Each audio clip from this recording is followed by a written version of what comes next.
हरि शरणं हरि शरणं हरि शरणं हरि शरणं सखा सब प्रेम से बोलो हरि शरणं हरि शरणं सखा सब प्रेम से बोलो हरि शरणं हरि शरणं हरि शरणं हरि शरणं हरि शरणं हरि शरणं हरि शरणं हरि शरणं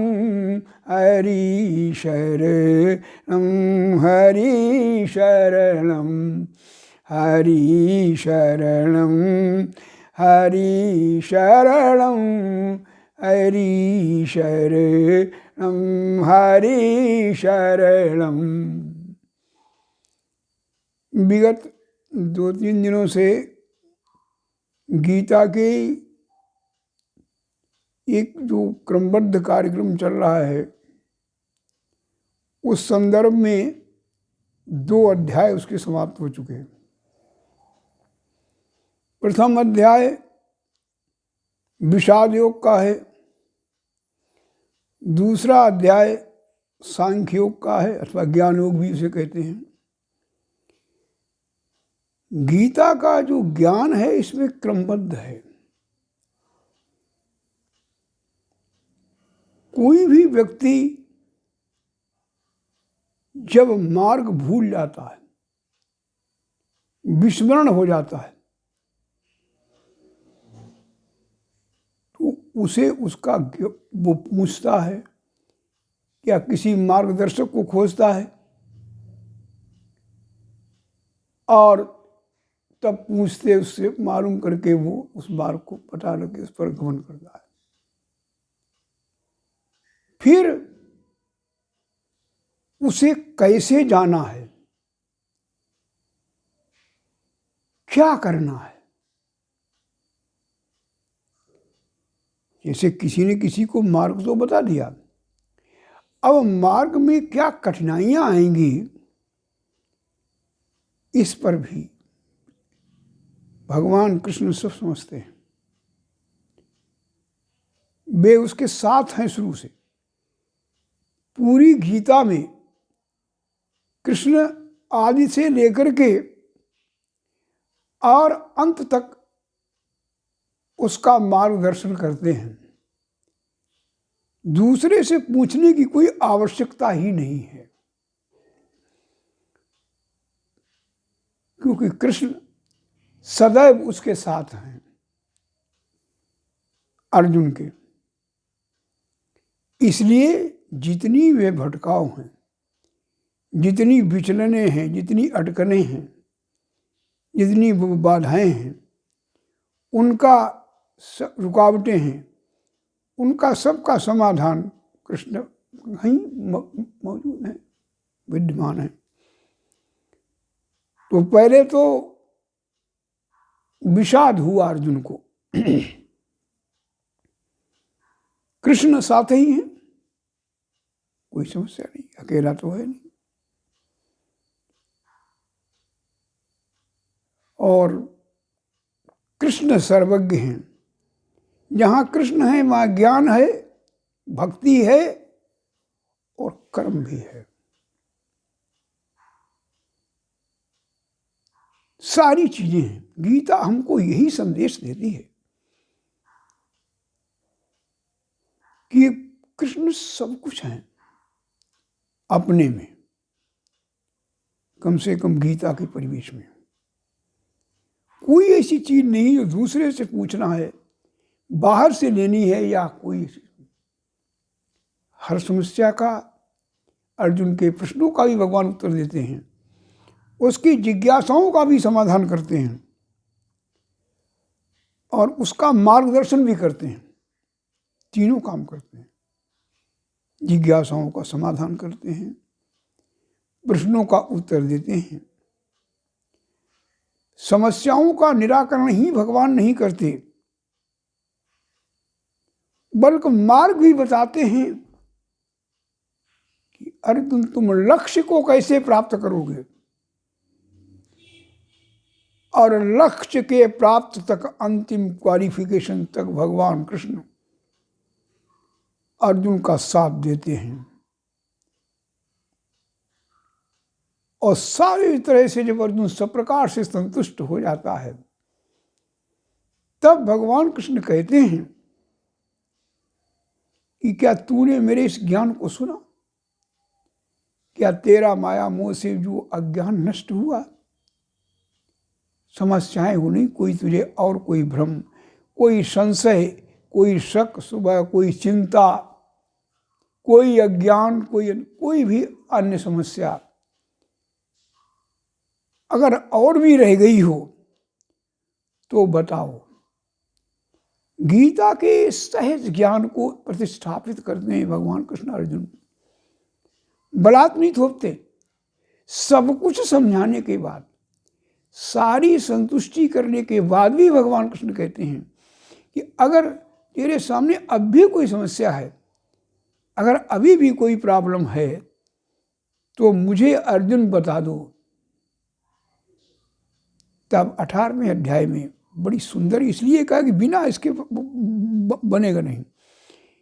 ये इतना विलक्षण ज्ञान है कि तीसरे अध्याय का जरूर कर रहे हैं वृंजन, लेकिन नहीं हो सकता, उसके कारण वहां भी जाना पड़ेगा। कहाँ से क्या संगति बैठती है, इस पर भी विचार करना होगा। तब भगवान अर्जुन कहता है भगवान कृष्ण से, नष्टो मोह, बड़ा बहुत ही महत्वपूर्ण, बड़ा प्रिय और बड़ा मार्गदर्शक श्लोक है। नष्टो मोह, ये ज्ञान है। अर्जुन को ज्ञान मिल गया। ये कह करके अर्जुन ने ज्ञान को कन्फर्म कर दिया। नष्टो मोह, मोह नष्ट हो गया। स्मृतिर्लब्धा, इस स्मृतिर्लब्धा शब्द में विषाद योग भी आ गया, सांख्य योग भी आ गया, और कर्म योग भी इसी में आ गया इस श्लोक में। नष्टो मोह 18वें अध्याय के श्लोक है। स्मृतिर्लब्धा, स्मृतिर्लब्धा का अर्थ है मुझे अपनी असलियत का ज्ञान हो गया कि मैं आत्मा हूं, शरीर नहीं हूं। ये जो इस विस्मृति थी, ये जो मैं असली रूप को भूला हुआ था, स्मृतिर्लब्धा। और फिर कन्फर्म करता, जैसा मैंने कहा कि कृष्ण शुरू से जुड़े अर्जुन के साथ हमेशा, तत्प्रसाद मयाच्युत, तुम्हारे प्रसाद से, तुम्हारे आशीर्वाद से, आपके कारण मेरा मोह नष्ट हो गया, अज्ञान नष्ट हो गया, मुझे अपने यथार्थ स्वरूप का बोध हो गया। जो मैं समझ रहा था वो बात नहीं थी। और तत्प्रसाद मयाच्युत कहता है, आपके प्रसाद से जिस चीज को, जो चीज प्राणी के, किसी प्राणी के अंदर से अगर वो डिवाइन पावर के द्वारा जनरेट होती है, तो संगति अपने आप बढ़ती चली जाती है। तत्प्रसाद मयाच्युत, आपकी कृपा से मेरा मोह नष्ट हो गया, सब कुछ हो गया। स्थिते अस्मि गत संदेह, मेरे संशय सारे भ्रम सब नष्ट हो गए। मेरे दिमाग में हर चीज क्लियर है, ट्रांसपेरेंट है, सब कुछ क्लियर है, सब कुछ स्पष्ट है, किसी तरह का कोई संदेह नहीं है, कोई समस्या नहीं है, आपकी कृपा से, आपके प्रसाद से। और करिष्ये वचनम तब, अब मैं आपके वचनों का पालन करूंगा। यानी उसका मतलब यह है, वो कहता है कि आप जो कह रहे हैं वो बिल्कुल ठीक है। मस्तिष्क से नहीं कह रहा है, हृदय से कह रहा है। गीता हृदय की वस्तु है अंततः, मस्तिष्क की वस्तु नहीं है। तो कहते हैं स्मृतिर्लब्धा तत्व प्रसाद मयाच्युत स्थितोस्मि गत संदेह। और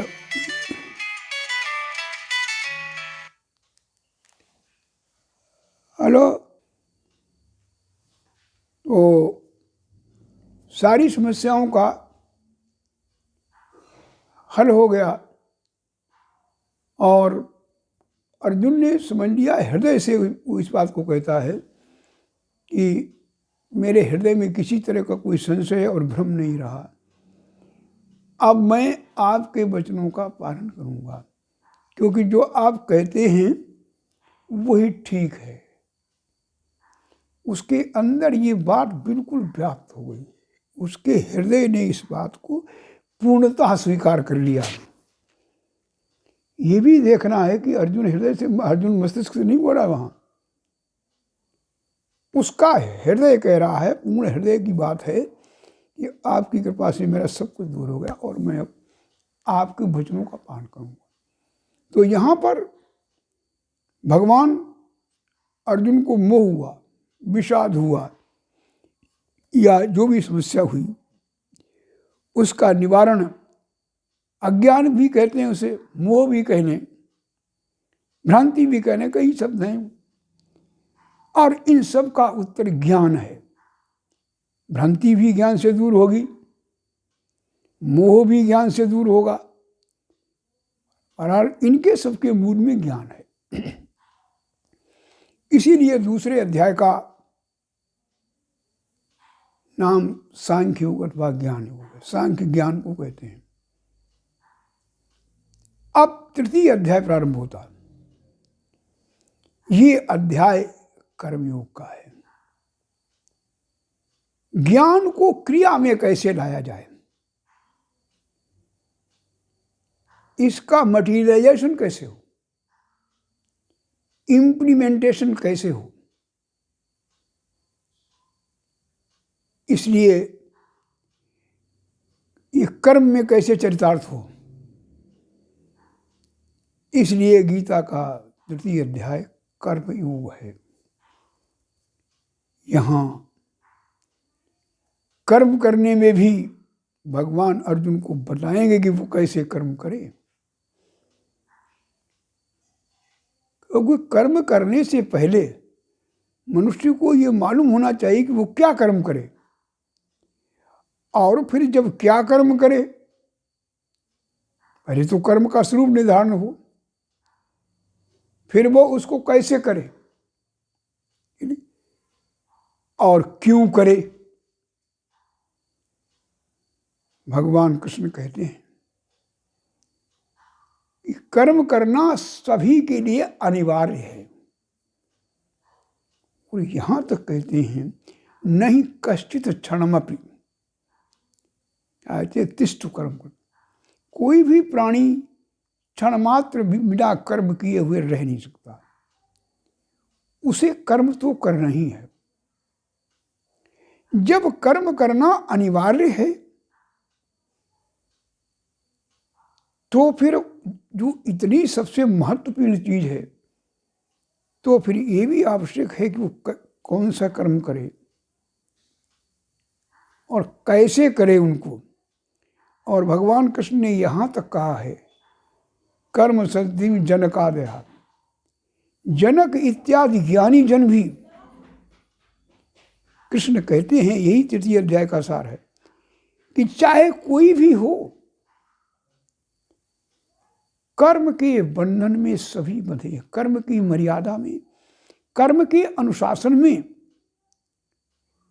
उसकी परिधि में सभी आते हैं, उससे कोई भी छूटा नहीं है। जो उसके बंधन में है वो तो है ही, जो कर्म के बंधन में नहीं है वो भी कर्म करता है। किस लिए करता है? लोक हितार्थ। भगवान को कुछ भी लेना देना नहीं है। कहते हैं गीता में कि यद्यपि मुझे कुछ भी लेना देना नहीं किसी से, फिर भी लोक हितार्थ, लोक के लिए अवतार क्यों होता है? कृष्ण क्यों आए? संसार को ये सिखाने के लिए आए कि कर्म कैसे करें, कर्म का यथार्थ स्वरूप क्या है, वास्तविक स्वरूप क्या है, और हम उसको कैसे करें, और करते करते इस कर्म के बंधन से मुक्त भी कैसे हों, ये भी बताते हैं। कर्म कोई अंतिम लक्ष्य नहीं है जीवन, ये डेस्टिनेशन नहीं है कर्म। लेकिन भगवान उधर कहते हैं जिनको डेस्टिनेशन प्राप्त हो गया है वो भी कर्म करें। अनिवार्यता नहीं है, ऐच्छिक है।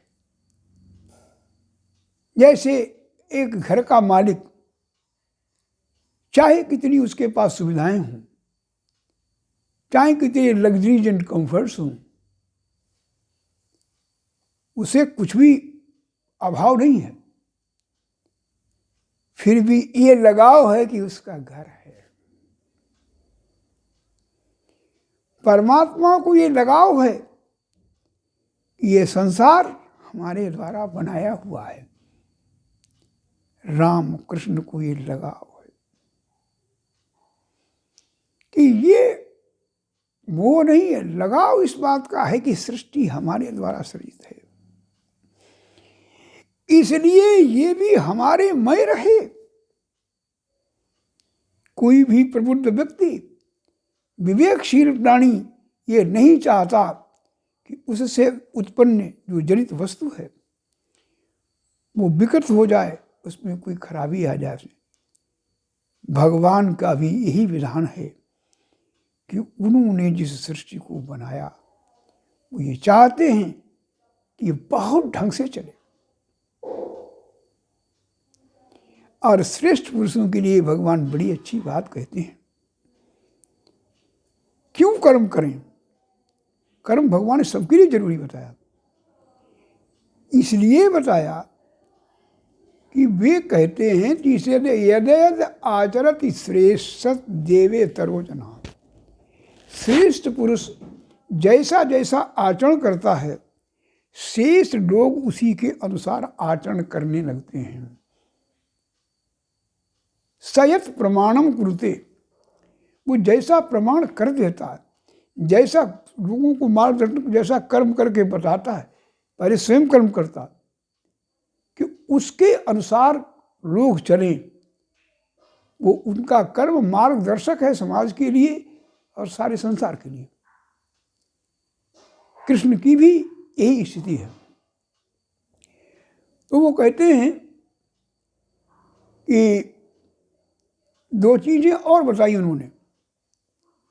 जैसे वो कहते हैं इसमें कि लोके अस्मिन् द्विधा निष्ठा पुरा प्रयोक्ता मयान ज्ञान योगेन सांख्यानाम कर्म योगिना। वो कहते हैं